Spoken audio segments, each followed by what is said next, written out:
Na New York, na Nações Unidas, vai tomar lugar conferência sobre o tema de gênero e mulher, a Commission on Status of Women, número 67. Cada ano, a Nações Unidas traz tour delegado, membro, ministro, encarregado, presidente de diferentes países juntos para tratar o tema de gênero e mulher, a posição de gênero e mulher, uma gênero e mulher ainda me se mais empuje para por lograr quebrar lo que trata de desigualdade entre gênero e mulher e homem, e mira aqui o qual nós temos que fazer para garantizar que no futuro também gênero e mulher porque ocupar posição clave tur caminho. Por sobre é necessário para botar representação de gênero e mulher tur caminho, especialmente na posição caminho que toma decisões importantes de país. Por sobre tá assim só tá tendo conta com o que tá direito, necessidade de gênero e mulher.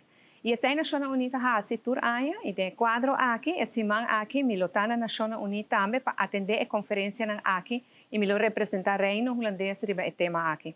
Também tem debate geral na sala grande de Nações Unidas e nós vamos participar.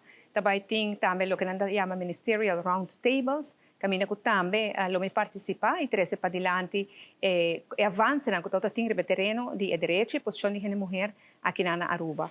Importante também dentro dessa aqui é algo que nós hiba como também tá mostrar que a Aruba está fazendo para promover para muitas mulheres e jovens femininos também por haya oportunidade igual. Então, é não um segredo que o que nós logra como gênero e mulher na nossa geração, está dando que trabalho duro que Islam promete que nós fazemos. Pois a outra na nós para seguir que trabalho duro é para criar oportunidade para nós muitas mulheres e nós jovens tem a participação aqui também aqui na Aruba.